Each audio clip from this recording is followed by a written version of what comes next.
An Eligibles podcast. My name is Will Stone at Will Stone CFB on Twitter, goodbullhunting.com. You can subscribe on Apple Podcasts, YouTube, Spotify, all that good stuff. Week one reactions Notre Dame at A&M, 23-13 A&M loss. Let's break it down. I know we're Wednesday, missed Monday's show due to holiday, saw some family. Quick show notes before we get started. Or scheduling notes, I should say. So I've got a busy fall coming up. So I've got a wedding this weekend. I have a wedding in Greece the following, where I will be gone for 10 days. Gonna take my laptop over there and probably get a show off. That would be the Florida, the week after Florida. So we'll have Monday next week. No Wednesday show. I will be in flight. And then the following Monday, I think is the most likely day. Maybe either Sunday or Monday. I think Monday is gonna work better, but and that's gonna be a little bit earlier during the day over here. So it'll be in the evening in Skiathos in Greece. So I know, poor me, blah blah blah. But don't want to leave you guys hanging. I know, um, it's game one, a lot to talk about, good and bad, and ugly, all of the above. So let's go ahead and get right into it. I don't have any notes. I just watched the game I watched the replay before I hopped on here. So yeah, I think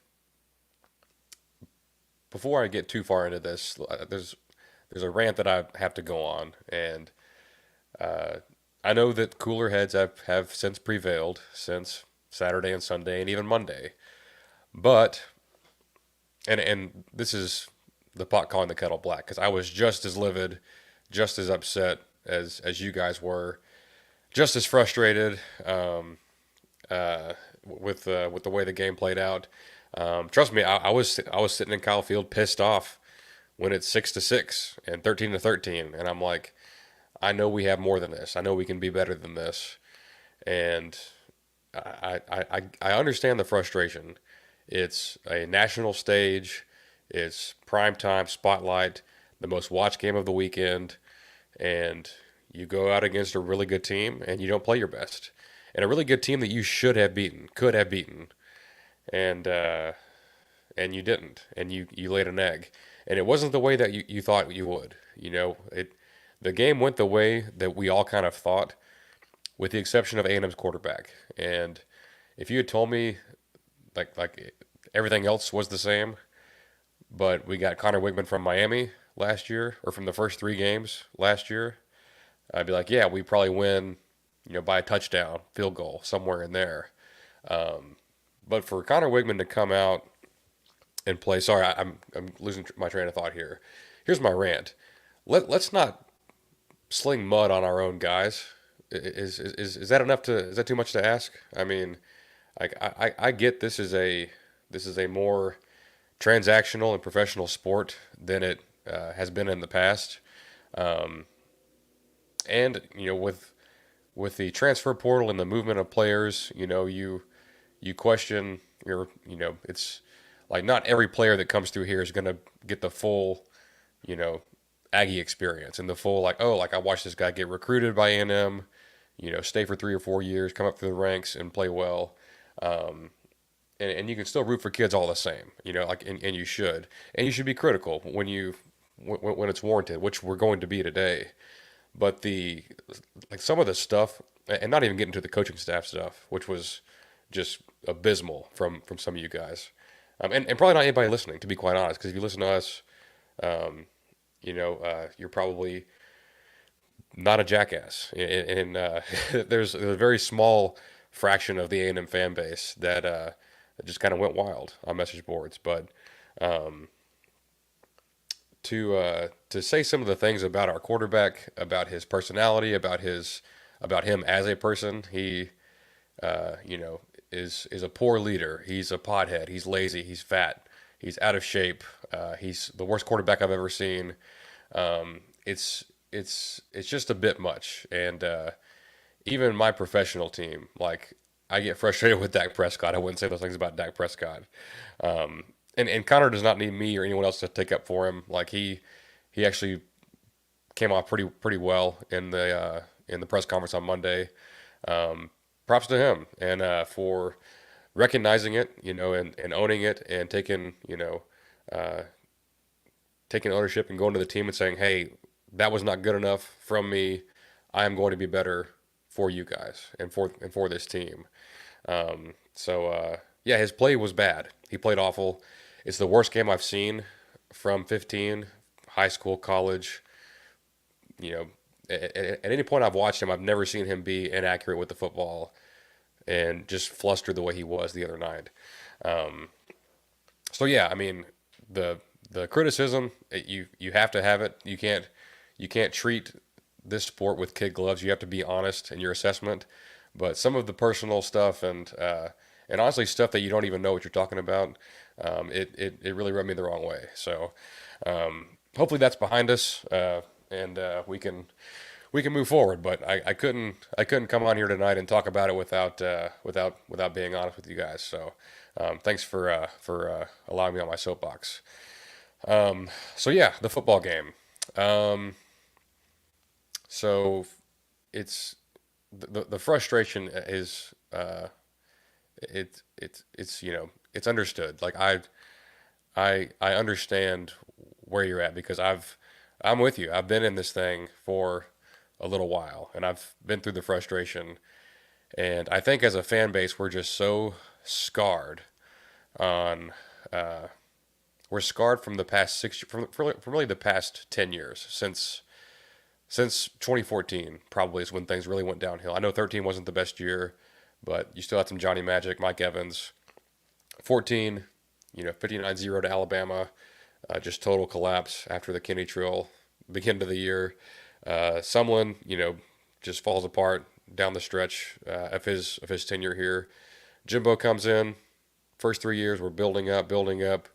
Finish number five, go to the Orange Bowl, win the Orange Bowl, and then just a complete collapse after that.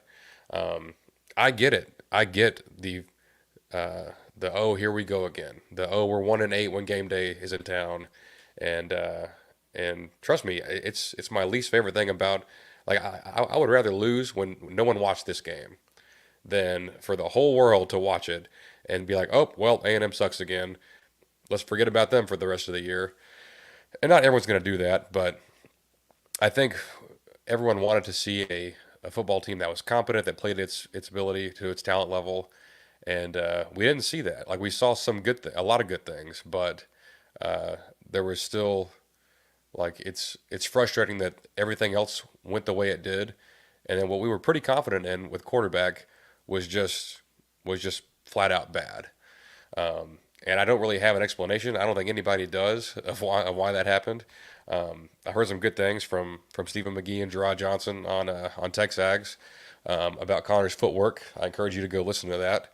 But I'm not a quarterback coach or a quarterback analyst. What I do know is that I've seen Connor play well and very well in the past against really good teams. So it's and he there is the injury, and you never know how that's going to affect a quarterback. And quarterback is the most difficult spot to even really, to analyze in this sport. It's so mental, and it's so like you could tell that Connor was obviously flustered, even when the pocket was there and when he had protection, just sailing balls and just being completely inaccurate with the football, being reckless, making poor decisions. It just wasn't what we've ever seen really from him in 2 years here, and especially in high school. So if so, I'll caveat that, or I guess clarify my take on on this quarterback thing. If if what we saw Saturday is the player that Connor is now, then yeah, I think eventually, probably when we go play Florida or during the Florida game, you would see a change. If he goes out and has, the worst passer rating and QBR in the country of all 135 teams or whatever it is. So, if that's the case, which I don't believe it to be, but, TBD, we got to get more data and analyze this thing. But if that turns out to be the case, the good the, the it's not really good news, but an upside there is that you have some capable quarterbacks behind him with Marcel Reed and Jalen Henderson. I think Reed would get the call. I think Reed has shown uh, more polish as a passer. Um, Needs to get more accurate with the football, but very smart kid. Just in his second year, very slight frame though. Like the if you want the opposite of Will Howard from Kansas State, it's Marcel Reed. It's he's a I think he's a true passer, but he's got the athleticism and speed to still hurt you in the ground game, but it won't be any kind of power running from the quarterback. It'd be more slippery and speed type of elements. So if things come to that, and I think that that's kind of my broader take here is even if we had gone in there and won the game by 30 points, you can't say, okay, well, we're just the best team in the country. We're going to steamroll everybody. You're never as good or as bad in week one as you think you are. Um, A&M played the eventual champion within 2 points and probably should have beat them in Jimbo's first year with Clemson when they played here. And we were not a championship caliber team. We were a good team. We were, above average and had some good wins. But to take that result and be like, oh, well, we can compete and beat anybody, that wasn't really true for that team. They weren't really competitive against Alabama. They had some close wins that season. Obviously, capped it off with a great bowl win. But there's some really really good teams that played poorly this past weekend. I mean, let me find that Oregon score. It was 24-14 against Idaho. I mean, I know that's former FBS Idaho, but come on. I mean, I thought Oregon would go out there and score 80 like they did against Portland State last year. Um, I'm sure I'm sure Kyle will correct me that Idaho is 10 times the program that Portland State is. He would know that. He's I'm sure he'll comment here in the next 15 minutes. But yeah, it was strange. Like some of these results were strange. And sorry, I got to find the score. Yeah, 24-14 Oregon over Idaho with Dylan Gabriel with a great O line with weapons and all that kind of stuff. And they beat an FCS school by 10 points. Um, not and this is where it's going to sound like excuse making, but it's just it's acknowledging reality. We talked a little bit on Wednesday about this is not going to be probably the cleanest football game. There's youth on the O line at Notre Dame. There is an entirely new coaching staff and 20 some odd transfers on A&M's team. Quarterback coming back from injury, new systems on both sides of the ball. I figured we would see a better team than we saw last year, which I think we did, but not the cleanest and crispest team where everything's just clicking on all cylinders. And especially like on both sides of the ball, like the defense did some really good things, but they weren't, they were far from infallible. Um, but like on offense, you see, guys missing lanes in the run game, like Le'Veon Moss. Moss looks fantastic. I think he's obviously your lead back. Very, very, very good high end running back. Even did some great things in the passing game, which is a very good step for him. He's going to be used that way a lot. There's a play on the first drive where he could get a 50-yard gain if he goes the way I think that play is supposed to go. Instead, kind of cuts towards the middle and ends up running into his own guy. That's just bad luck.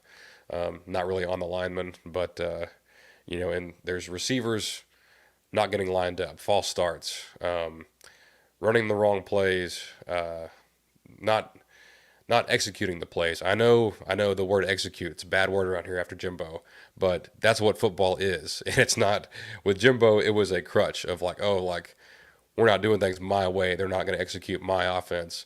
This is just like, hey, this is brand new to everyone here, and there was some good, and there was a lot of sloppy and ugly, and just miscues abound. Um, Honestly, so that's kind of the negative. Obviously, like we've covered Connor. Connor played very poorly. That has to get better. Running backs, Moss, fantastic. Get a little bit better vision and get on the same page with the with the O line. Big year for him ahead. EJ and Amari both showed good stuff at running back. Um, I thought the tight ends were fine. Um, I need to see some better route running out of Theo. There was a comeback late in the fourth quarter. I think we were trying to. I think we could have gone ahead at that point. Um, we may have been down by a touchdown, but anyways, fourth quarter or second half, you know, actually a decent ball from Connor, good decision, and he just wasn't.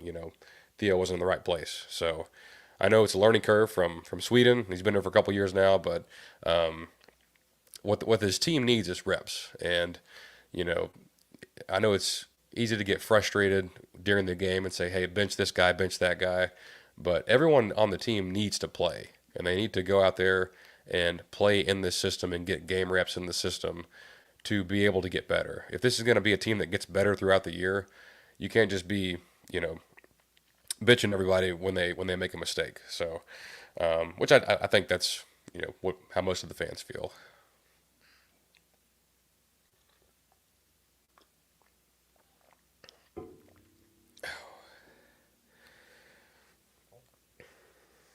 Kyle did chime in. Idaho is a tough FCS program, but you might be right. A close loss to ND might make us feel better than the Ducks feel now. I wasn't even trying to make that point. I would much rather be in Oregon's shoes than our shoes, right now.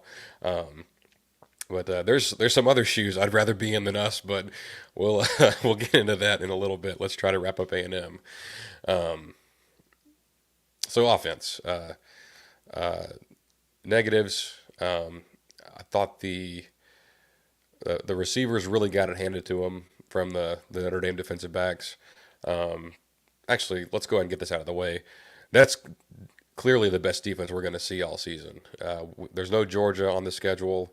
Um, Texas should have a pretty good defense, but I think from front to back, you know, and the way they played, like with the intensity and effort they played with, um, you got to tip your cap. That was not some overrated Notre Dame defense from maybe some years past. And they're typically pretty good on defense, but that was a damn good one. And especially on the back end, they got a lot of NFL guys in that secondary. The linebackers played really well, very physical, and the defensive line honestly was good. But as far as positives go, I thought the offensive line was so much improved from the past 2 years, for the past 3 years, really. Um, and not just that they totally own the line of scrimmage, but you just look how they play. Look how they play with confidence and with physicality and nastiness. There's some nasty disposition from some of these guys, like a Chase Basantis or Armaje Reed Adams. Love both of those guys. Hated seeing Naboo go down. Mike Elko said on Monday he's out for the season. He started the game at center, played a little bit of right guard. I think they were moving some guys around, um, but with him out, I think Cooley Faiu he played the rest of the game at center. Showed some good things. Showed some not as good, but I think he will be just fine at center. Probably an upgrade from last season. Um, but the guards, big fan. Trey Zune, I'm so I'm so just I'm so just perplexed by PFF sometimes. I love PFF for the just the raw data. Like, hey, there were this many quarterback pressures. Like this is his adjusted accuracy. This type of stuff. The actual stats, but their grades. I don't really know how they come up with them. And just watching the game, I didn't have Trey Zune and Chase Basantis with red grades with like 25, 35 grades as pass blockers. I think that's kind of nuts to me. Not that they were just flat out dominant, but Trey Zune had a great game, great game. Um, and against some pretty good edge rushers. I mean, 12 and five for them were pretty good. May see, there's probably a guy or two that are better. I think the Texas guys are pretty good at the edge spot, but um, Zune looked fantastic. I thought never looked overwhelmed. Always in the right place. But really, just what stood out to me was was the confidence and the demeanor and just the overall physical play of the O line. And, you know, Notre Dame threw a lot of different looks, and they didn't always pick everything up perfectly, but there was some like twists and stunts that, last year that's a sack. That's a completely blown assignment. This year, in this one game, we picked those things up and we, managed around those and blocked who we're supposed to, and didn't leave any too many free rushers. That alone is a huge, huge improvement. If you would have told me we'd get that going into the game, I would have picked us by 10 points. But it bodes well for the rest of the season. These guys, and heck, during the game, they're like, Naboo goes down, comes back in, and then Reed Adams goes down, and Shanahan comes in. Shanahan looked awesome. He had the one play where him and the center, I think Naboo was still in. Him and Naboo kind of miscommunicated and let Howard cross through for a sack. But he had a great block on Riley Mills in pass pro, who's a very talented defensive tackle. So you got some depth if you need it. Hopefully these guys can stay healthy. I didn't like seeing our guys go down even with the small stuff. Yeah, I think we had 4 or 5 guys kind of go down at one time or another. Didn't like seeing that, but yeah, I think the 5 that you got right now, along with Shanahan off the bench, Fothery off the bench, Dewberry off the bench. You got some guys, and I think the more this line plays together, people talk about, oh, it's just McNeese, it's just blah blah blah, but it's a different opponent. It's an actual football game, and this team, you know, as new as everything is, this team needs to go out there and play football, even if it's against a freaking junior varsity team. So there are some good. And as far as the scheme goes, I would have liked to see, I thought we could have. Well, I say that the blocking would have allowed for some more deep shots, but honestly, not even deep shots. More like, a back shoulder throw to Noah Thomas. He's 6'6". He has an enormous catch radius. I think Janae Walker had a couple nice grabs, but if they're gonna play that aggressively, you got to throw one up to number 6 or to number 3, and see if he can come down with it, which he usually does. So I thought that was kind of, and honestly, once they saw, I'm sure once the coaches saw that Connor was having a bad game, they probably took a lot of stuff out. They were like, yeah, let's try to keep it simple, run the ball a lot, which they did. They did quite well sometimes, but yeah. So all in all, I mean, obviously offensively, you know, when you look at across the country, probably one of the worst graded offenses performances from the weekend. Which sounds weird to say because I'm still pretty high on them, but there's just there's pieces there, and I think the more they play together, the better they're going to be, and hopefully the quarterback gets right. Yes, Ricky T in the comments, that missed throw to Noah. I mean, you were up 6-3 with a few minutes left before the half, and you hit that pass to Noah, the one that Connor sailed and got picked off. Um, that's your probably most explosive play of the whole game. It puts you around maybe midfield or so. You can probably run some tempo there. You have the momentum after a big play. Go down and get 6. Now it's 13-3 going to the half, and this is a whole different ball game. You're not even, we're not even sitting here talking about it like we are. So, yeah, there's just as bad as things seemed in the moment, and as they honestly as bad as they were in hindsight, there was still enough good that should have won the game. That's point blank. But on the defensive side of the ball, let's see here.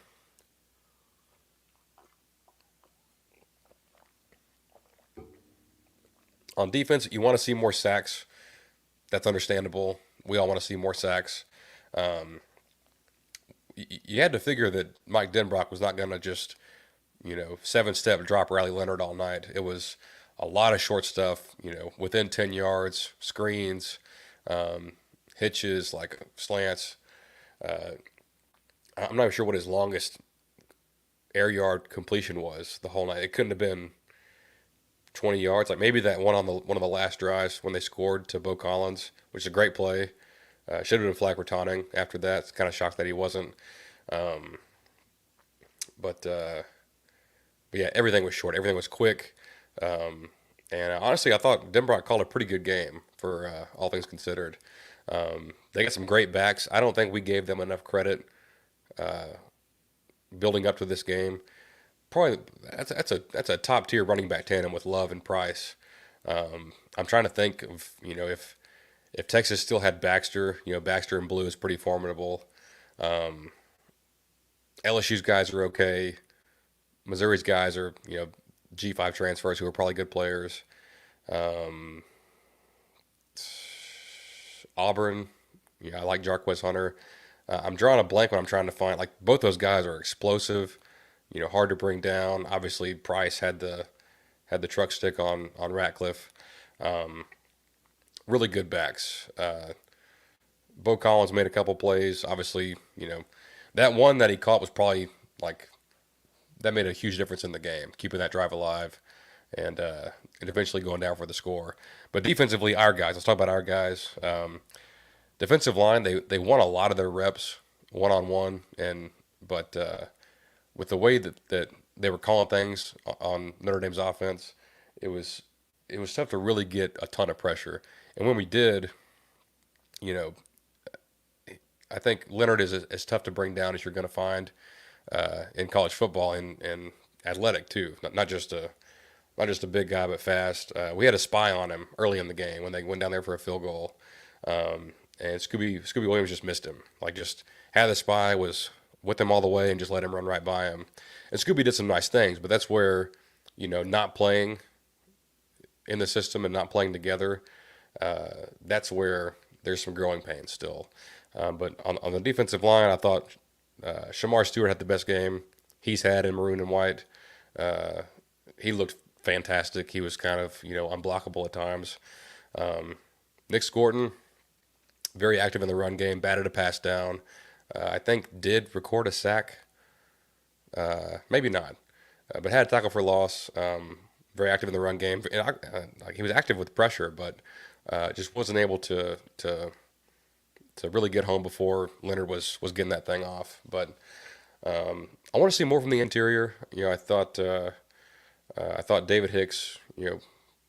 Expected to see him a little bit more than we did. I think he played like 15 plays in the game.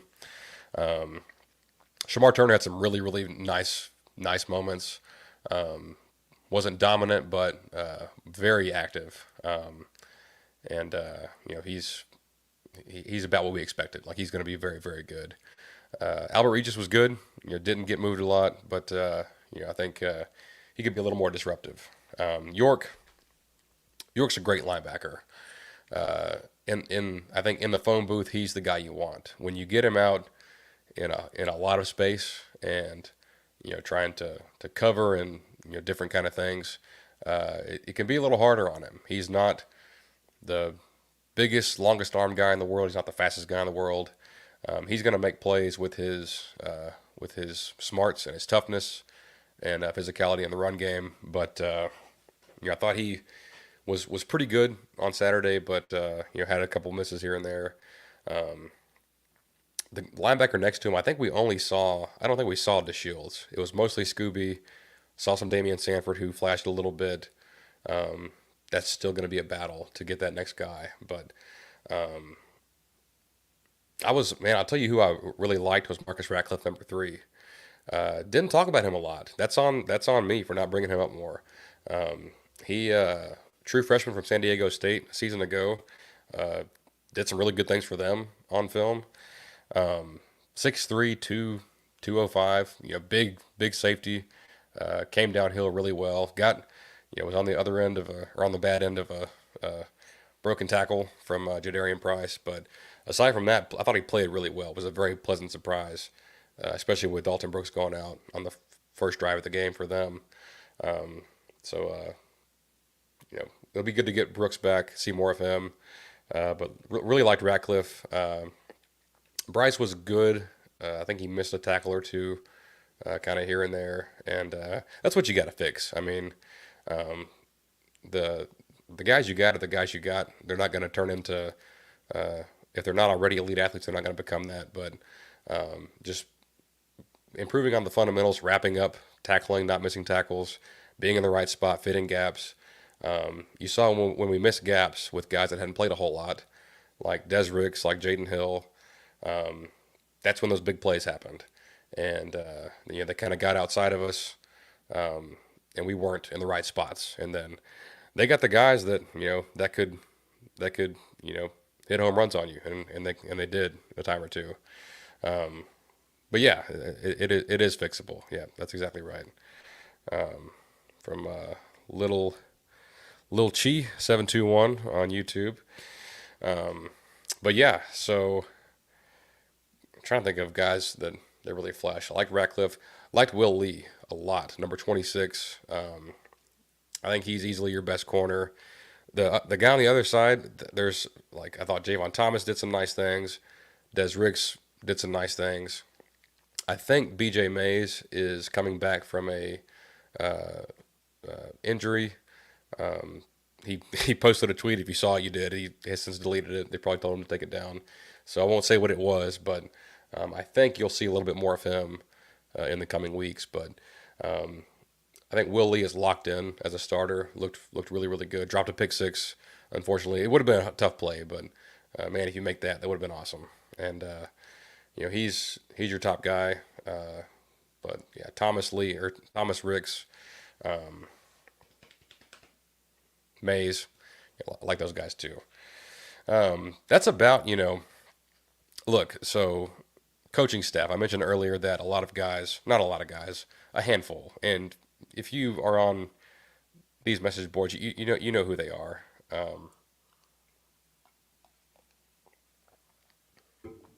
But this blatant, just like shoveling dirt on the Elko administration, on the Elko era after game one against a top 10 team, that's idiotic. If you did that, you're an idiot. And no one should listen to what you have to say on and in football or anything else for that matter. Look, I'm not convinced that Elko is going to be this slam dunk, Kirby Smart, Nick Saban esque hire here, Dabo Swinney, type of success. But he is smart. He's not, he's a real football coach. He is not a stubborn egomaniac with a freaking Cheesecake Factory menu for a playbook that wants things done his way. He's going to improve throughout the year, and I think every year, the and look, he's doing the best with what he's got, and this is a really good roster. It's not an elite roster, but it's very good. I think he can make this into a very good football team, but not an elite one in year one. He's he's got to get more speed at receiver, more just better play at receiver. I think he knows that. We need to keep bringing in, we need more offensive tackles. We need more keep it up on the defensive line. They're if you look at his recruiting, they're going to get faster as a football team, just across the board. Linebacker, safety, corner, receiver. Um,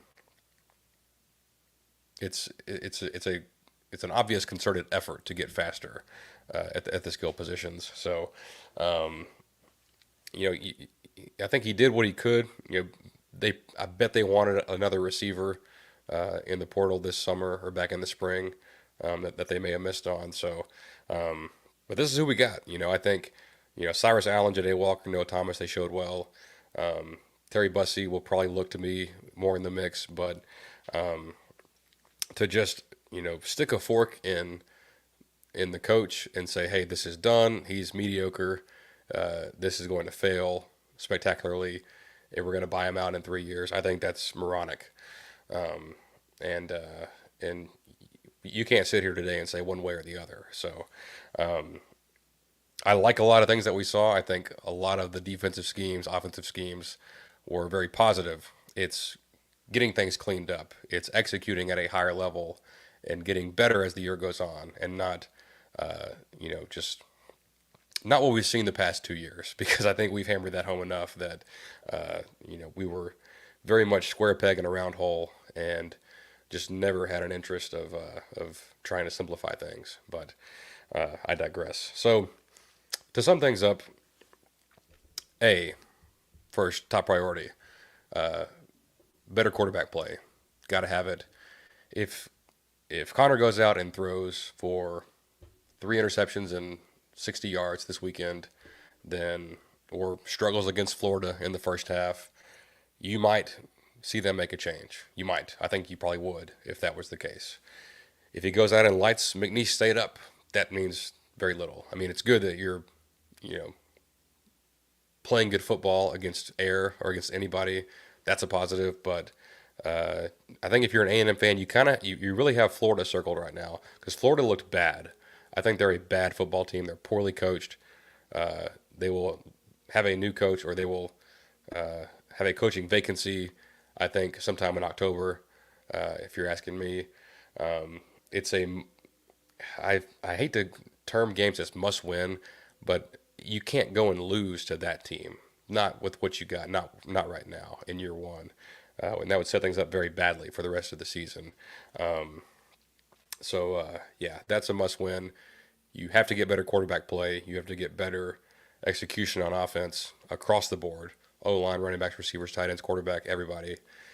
Play calling, everything has got to be better. So defensively, just fit your run fits and maybe tighten down coverage a little bit. But all in all, pretty positive on the defense. Just little things, wrap up, don't miss tackles. So yeah, that's A&M. That's really all I want to talk about with them. But yeah, let's talk about some national storylines. We didn't talk a lot of national in August or leading up, in the off season. Can I start with Florida State because that's the team that's got it worse. And if you feel bad as an A&M fan, I tell you, you would not want to trade spots with Florida State. Boston College 28, Florida State 13. Florida State had 21 rushing yards against Boston College. First game of first year coach Bill O'Brien, who everyone down here hates, went and just crushed Florida State in Doak Campbell. Yeah, it's bad. It's way bad. I don't think you can continue to play the quarterback they're playing. They brought in a true freshman that they like. I think Cromanoke is his last name. I would go ahead and just put him in. And I know you know, honestly, their O line's not bad. Well, I only caught the last half of that game. Their pass pro, actually, nope, cut that entirely. Their O line's not good. I saw Boston College get back to back sacks. Maybe it's on DJ. Maybe he's just oblivious to what's going on and just can't, has no awareness. But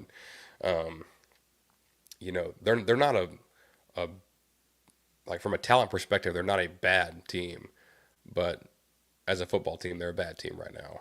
And even going into last year, I was pretty high on Florida State, but I was iffy on Mike Norvell. I think he's a great dude, just as a person, but I think he's questionable as a coach. I like their OC Alex Atkins, but man, like you lose to Georgia Tech in freaking Ireland.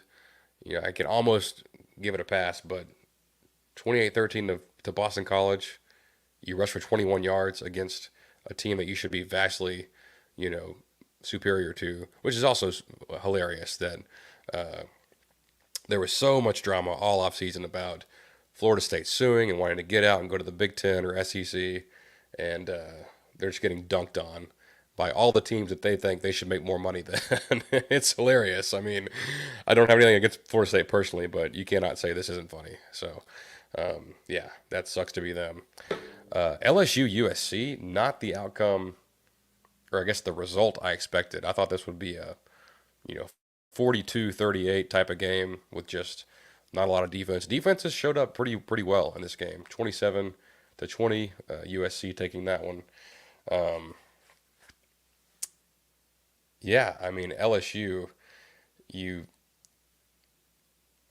I had this penciled in as a win for them. I think a lot of, and everyone gets, who am I to say, oh, they got, you know, drunk on the Kool-Aid in August, but we all do that, and they did that. Just if you look at the people that cover that team, this is going to be a 10-win team. It's a playoff team, and you drop one to USC, who was horrendous on defense a year ago. Just lost the number one pick Heisman Trophy winner. He's replacing guys at receiver and running back, and they but they looked to have brought in a good defensive coach. They got the old North Dakota State head coach as their DC. A lot tougher as a unit, just not guys like. Remember 2 years ago, Tulane was running over them. I mean, bad. So props to them, man. I mean, that makes the Big Ten that much more interesting. Notre Dame, more interesting. Watch out for that game later in the year. LSU, I don't know. I mean, 27 to only give up 27, I think is, I, I guess that's neutral. I can't really call it a positive or negative. I thought they'd give up a lot more, but I don't think they really have difference makers on defense. They have a great O line, some good receivers. I think a pretty good quarterback, but you know, I don't know. I mean, it's week one, guys, but yeah, LSU, that's something to watch. That's late October. We'll see how that game goes when they come to Kyle Field. Just weird stuff all around. And these aren't big name teams, but it's interesting to me. UNLV goes to U of H and waxes them. It was 27 nothing until I think the final minutes. Ended up 27-7. That's Barry Odom and the UNLV Rebels just dismantling the Houston Cougs in year one of Willie Fritz. Willie Fritz is a good coach, but man, they are reeling in Houston. Where's the other one that was so interesting? Oh, Tech and Abilene Christian. Overtime, 52-51. Tech, really? Y'all are people were picking Tech to win the Big 12. I mean, I guess they might, but man, that is giving up 51 to ACU does not bode well in that league. So I know there's another one. Oh, Miami, Florida. Florida sucks. Yeah, I said that 2 weeks ago. Yeah, I sold. That was my biggest sell. Actually bought Miami. Sorry, Florida State's who I sold. That worked out well. If I had two sales, I would have sold Florida too, and I still would have bought Miami. So Miami stock up, Florida stock down. Just abysmal in Gainesville. Interesting though in the ACC with Miami, if Clemson looks like the same team that they looked like the past 2 years. Just and Georgia has an amazing defense. I know that, but I don't think Klubnik is going to be the guy. And maybe even if he is, I don't know if they have the coaching staff that they had, 5-6 years ago. But it could be Miami's year. If you win the ACC, you get a bye in the playoff. So yeah, that'll be fun to watch. Not much, not much left to really get into. Some Twitter scouts were really, I say really, they were discussing Dylan Raiola at Nebraska. Speaking of, Nebraska plays Colorado this weekend. They are 7-point favorites, 7.5 maybe. Nebraska is, not Colorado. You got to watch that one. Definitely watch that game after Texas Michigan. Penn State. Hey, so a few weeks ago I did buy sell hold, like I said earlier. Bought Miami, sold Florida State. I held Penn State. I was like, yeah, they're kind of that team that just beats who they're supposed to, doesn't do anything outstanding on offense. And even, I mean, Drew Aller had 216 yards passing, but the defense is for real. It's still for real. I think, I'm curious to see if they open it up as they get further into the schedule, if they get a little bit more explosive on offense. Obviously, Nick Singleton, he very explosive, had some explosive plays in this game. So at running back there, but yeah, I'll keep holding on them. We'll see how they do. Who else? Yeah, Georgia's awesome. I mean, there's there's no other way to put it. They're going to absolutely just suffocate teams and bleed them out. Um, Colorado, I mean, I don't like to get into the whole, you know, my opinion of Dion and that sort of thing. Uh, but yeah, we'll see how that thing goes after this weekend. I think Nebraska's a pretty tough team, a little more physical than Colorado is. Very intrigued by that one. Um, Colorado won by 5, with North Dakota State coming to Folsom Field. Man, my heart aches for Max Johnson, man. I mean, good dude, comes from a good family. Never, didn't quite, just. I think he did what he was able to at Texas A&M, and was a solid veteran presence, and I think he left it all on the field for us. You just hate for a guy that's lost 2 seasons to injury now in a row to lose a third one on the first game of the season in a new school, where you finally look to have had won that job. That's tough, man. I mean, you know, hope he can make a full recovery and maybe come back next year for Carolina and do some damage. But that absolutely sucks. I hate that. OU looked good while they didn't convert any third downs, which is they were 0 for 11 on third down, like 3 quarters into the game. They had like 7 turnovers off of Temple. Temple played horribly. Even if you're going to get beat, like you're going to get beat, you're taking a paycheck.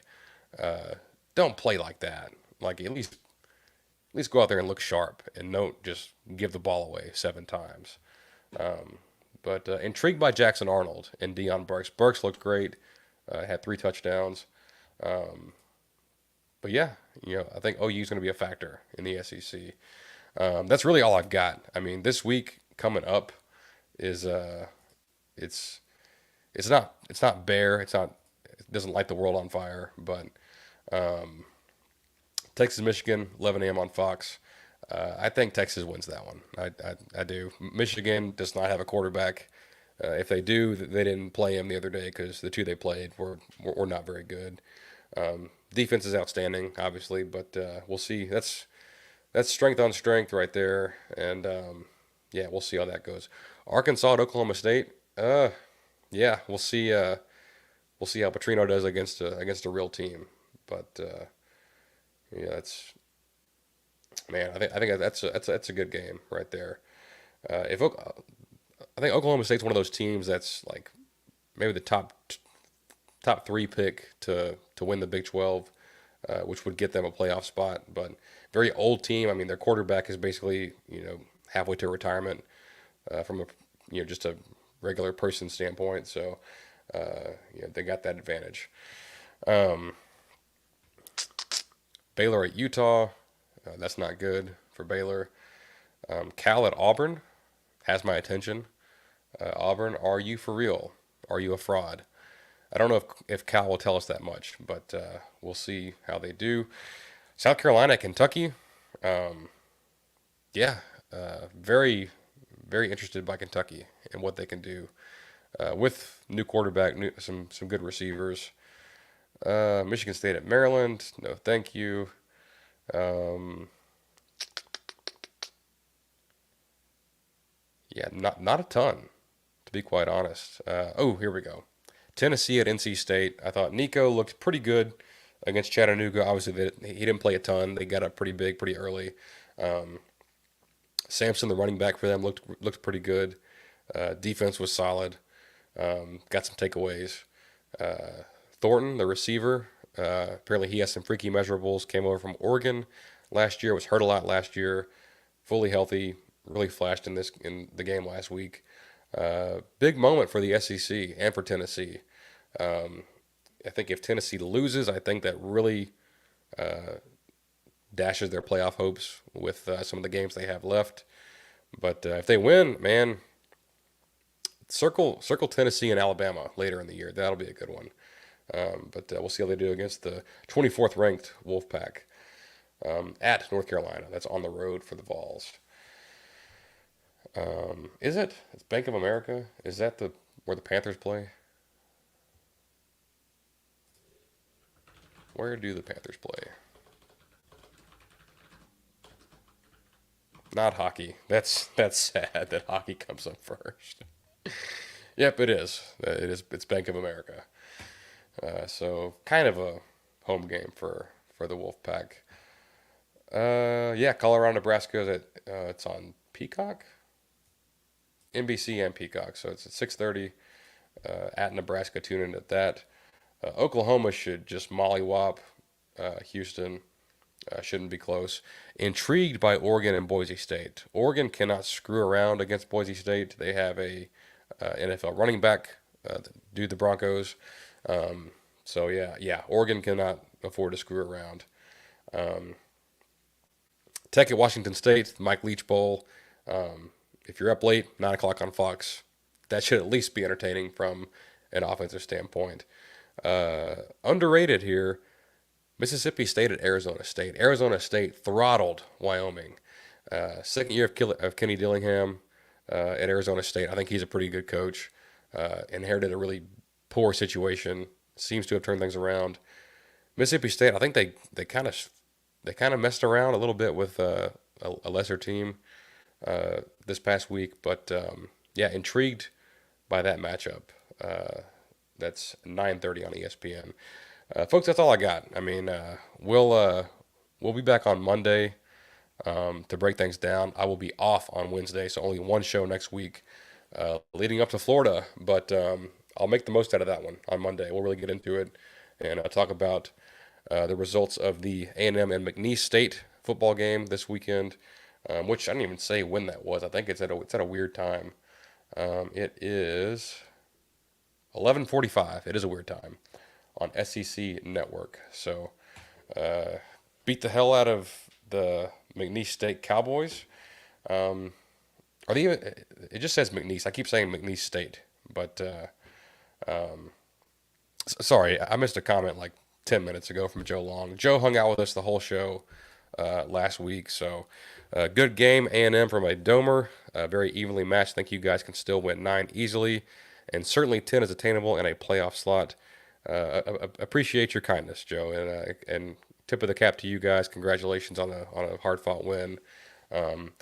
We would be thrilled with 9 wins as we sit here today, and we'll see about 10. But let's go out. Let's after that you need a get right game.